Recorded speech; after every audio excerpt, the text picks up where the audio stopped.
Top quality और consistent performance के लिए सिर्फ सिल्वर पंप नाम याद रखना।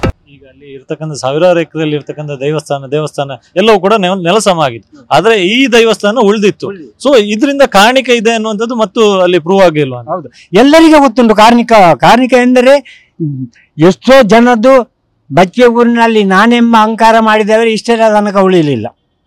ಕೇಳಿ ಬಚ್ಚೆಯಲ್ಲಿ ಯಾರ ಹತ್ರ ಯಾವ ಅಂಗಡಿಯಲ್ಲೇ ಕೇಳಿ ಬಚ್ಚೆ ನೆಲ್ಲಿದಡಿಯ ಆ ಧೂಮಾವತಿ ದೈವ ಹೇಗೆ ಅಂದರೆ ನಾನೆಂಬ ಅಹಂಕಾರ ಮಾಡಿದಾಗೆ ಈ ವರ್ಷ ಬರುವ ವರ್ಷವೇ ಅವನು ಕೆಳಗೆ ಬೀಳ್ತಾನೆ. ಹಾಗೆ ಮಾಡ್ತದೆ, ಅಷ್ಟು ಪವರ್ಫುಲ್ ದೇವಿ. ಯಾವ ಜಾತಿ ಕ್ರಿಶ್ಚಿಯನ್ ಮುಸ್ಲಿಂ ಎಲ್ಲ ಹಿಂದೂಗಳು ಎಲ್ಲ ಅದಕ್ಕೆ ಮರ್ಯಾದೆ ಕೊಡ್ತದೆ. ಮತ್ತೆ ಏನು ಮಾಡಲಿಕ್ಕೆ ಉಂಟು, ನಾವೇನು ಮಾಡೋದು? ಈಗ ಈ ಸಮಸ್ಯೆ ದೈವಕ್ಕೆ ಬಗೆಹರಿಸುವಂತ ಶಕ್ತಿ ಇಲ್ವಾ? ದೈವಕ್ಕೆ ಬಗೆದ ಶಕ್ತಿ ಯಾರು? ಮನುಷ್ಯ, ರಾಕ್ಷಸರು. ಇದುವೇ ನಾವೇ ದೈವಕ್ಕೆ ಬಗೆಯುವುದು ನಾವೇ. ನಾವು ದೈವ ಹೆಣ್ಣು ಹೇಳುವ ಹೆಸರಿನಲ್ಲಿ ಹಣ ಮಾಡುದು, ಬೇರೆ ಏನಲ್ಲ. ರಾಕ್ಷಸರಾಗಿದ್ದೇವೆ ನಾವು. ಅಲ್ಲಿ ದೈವಕ್ಕೆ ಬಗೆಹರಿಸುವ ಶಕ್ತಿ ಇಲ್ವಾ ಅಂತ ಹೇಳಿ ಪ್ರಶ್ನೆ ಬಂದಾಗ ಆ ದೈವದೊಂದು ವಾಕ್ಯ ಇದೆ, ನೆಲ್ಲಿದಡಿಗುತ್ತು ಬಜ್ಪೆ ಕಾಂತಿರ್ ಜುಮಾದಿ ಹೇಳುವಂತ ಒಂದು ವಾಕ್ಯ ಇದೆ, ಯಾನು ಉಮಿತತು ಅಂತ ಹೇಳಿ, ಅಂದ್ರೆ ನಾನು ಬೂದಿ ಮುಚ್ಚಿದ ಕೆಂಡ ಅಂತ ಹೇಳಿ. ಈಗ ಒತ್ತಾಯದ ಮೇರೆಗೆ, ಒತ್ತಡದ ಮೇರೆಗೆ ನೆಲ್ಲಿದಡಿಯವರು ಆ ದೈವದ ಆರಾಧನೆಯನ್ನು ಮಾಡಿಕೊಂಡಿರುವ ಕಾರಣ ಅಂತ ಸಮಸ್ಯೆಗಳೇನು ಎದುರಾಗ್ಲಿಕ್ಕಿಲ್ಲ.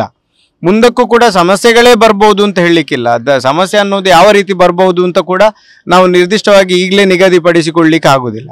ಸಮಸ್ಯೆಗಳು ಬರಲೂಬಹುದು, ಬರದೇ ಇರಲೂಬಹುದು. ಆದರೆ ಒಬ್ಬನ ನಂಬಿಕೆಯ ಮೇಲೆ ಪೆಟ್ಟು ಕೊಡುವಂಥದ್ದು ಸರಿಯಲ್ಲ. ಮತ್ತು ಇಲ್ಲಿ ನೆಲ್ಲಿದಡಿ ಗುತ್ತು ಮನೆತನದ ಸುಮಾರು 50-60 ಎಕರೆಗಿಂತ ಮೇಲೆ ಇದ್ದ ಭೂಮಿಯನ್ನೆಲ್ಲವನ್ನು ಬಿಟ್ಟು ಕೊಟ್ಟಿದ್ದಾರೆ. ಯಾವುದೇ ಭೂಮಿಯ ಮೇಲೆ ನೆಲ್ಲಿದಡಿ ಮನೆತನದವರಿಗೆ ಅಥವಾ ಆ ಜಾಗದವರಿಗೆ ತಕರಾರು ಇಲ್ಲ. ಯಾಕೆ ಹೇಳಿದರೆ ಅದು ಸರಿ, ತೊಂದರೆ ಇಲ್ಲ, ಕೈಗಾರಿಕಾ ವಲಯಕ್ಕೆ ಹೋದಂಥದ್ದು. ಈಗ ನೆಲ್ಲಿದಡಿ ಗುತ್ತು ಮನೆತನದವರು ಕೇಳುವಂಥದ್ದು ಒಂದೇ, ಆ ಕಾಂತೇರಿ ಧೂಮಾವತಿ ದೈವದ ಒಂದು ಕೆಲಸ ಕರ್ತವ್ಯಗಳು ನಡಿಲಿಕ್ಕೆ ಏನು ಸ್ಥಳಾವಕಾಶ ಬೇಕು, ಅಷ್ಟು ಸ್ಥಳಾವಕಾಶವನ್ನು ಮಾತ್ರ ನಮಗೆ ಬಿಟ್ಟು ಕೊಟ್ಟು ಅಲ್ಲಿ ನಮಗೆ ಹೋಗಿ ದೈವದ ಆರಾಧನೆಯನ್ನು ಮಾಡಿಕೊಂಡು ಬರಲಿಕ್ಕೆ ನಮಗೆ ಅವಕಾಶ ಕೊಡಿ ಅಂತ ಹೇಳಿ ಮಾತ್ರ ಕೇಳ್ತಾ ಇರುವುದಲ್ಲದೆ, ನೆಲ್ಲಿದಡಿ ಗುತ್ತು ಮನೆತನಕ್ಕೆ ಸಂಬಂಧಪಟ್ಟ ಎಲ್ಲಾ ಆಸ್ತಿಯನ್ನು ಕೊಡಿ ಅಂತ ಹೇಳಿ ಕೇಳ್ತಾ ಇಲ್ಲ.